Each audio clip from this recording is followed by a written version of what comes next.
I thought I'd make a very quick video about the Battle of Top Mollo, which is a little known one for the Falklands campaign, but it's interesting because it involved the Marine Special Unit. They're no longer called this, but back then they were called the Mountain and Arctic Warfare Cadre.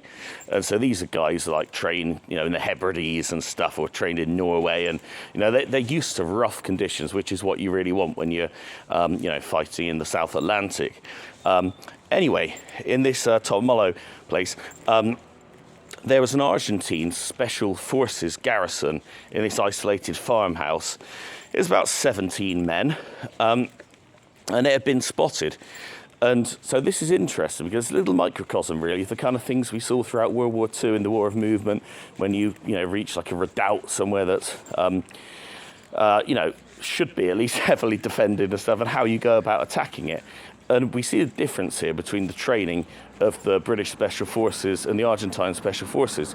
Apparently, a four-man patrol initially from the Mountain Arctic Warfare Cadre spotted them and observed them and counted them and so on. So they called up some reinforcements. They were still outnumbered, but called in some more men. And what they noticed, there were no sentries posted, probably because all these people were absolutely frozen. They've been there a while by now, and they were all just inside the house. So what they did, the British, they set up a fire support position on the flank, and then from the front, they all got ready. And the way it was going to begin, I've talked about the Milan before, that wire-guided anti-tank missile that was used basically as man-portable artillery. That's how we used it in the Falklands for a variety of reasons, but this is obviously a lightly equipped Special Forces unit. But it's very mobile. And so it opens up with the house there being hit with a bunch of Milan rockets, and the house blows up, obviously. However, the Argentinians, despite the fact that they weren't very prepared, the survivors from the house exploding, which there were, let me think, about 14, I think, got out. So most of them did. They all got out with their weapons, and the house on fire, the house is burning.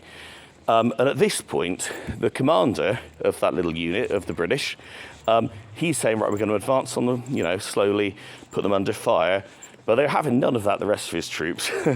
And they just all, with their fixed bayonets, just charge, probably screaming and swearing as these people do, and firing on the house. And the commander said, I was delighted the fact that all of them disobeyed my order just to, approach with caution and wait for them to exit and then hit them with the fire support. They just all went for it, partly because all the smoke from the burning house, there was a lot of cover. It was like setting off smoke grenades, so they were able just to rush the house. But anyway, the Argentinians escaped out the back, and they went down to a riverbed, and there they set up a defensive line, the survivors, and they fought extremely bravely. So, the commander of the Mountain Arctic Warfare Cadre, of that little group of it, he wasn't impressed by their professionalism in terms of the way they'd set up, but he was very impressed by their bravery, because they'd all taken injuries, they'd all taken wounds, probably taken burns, but they got out, they set up this sort of little defile down by the river, and they were putting the British under heavy fire. The British took 3 quite serious casualties in this attack, and they were getting pinned down, the British, and it was just a heavy firefight going on, just with assault rifles. So I guess it comes down. Oh, and they were firing grenade launchers as well at the Argentinians and plastering them with grenades, but they were still fighting on. But at this point, the fire support company that was on the flank, the ones that opened up the battle with the Milans, because of all the smoke billowing across, they're able to move round now under the cover of the smoke, and then they're able to get parallel with this little stream and open fire and enfilade them. And of course, they killed a few, and then the rest surrendered. I think about, I can't remember how many prisoners they took, 12 maybe, but most of them were wounded by this point.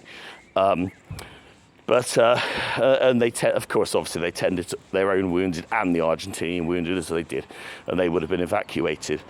The funniest thing was, though, so they're still by this house, and this was the funniest bit. I listened to it. It was a Scottish soldier here, a Scottish Special Forces soldier, the commander says to him, clear that outhouse, because obviously the main house has just burnt to the ground by this point, but there's still a little outhouse toilet, because it's an isolated farmhouse. And he's thinking, right, I'm not going to go knock on the door and see if there's an Argentinian in there, you know.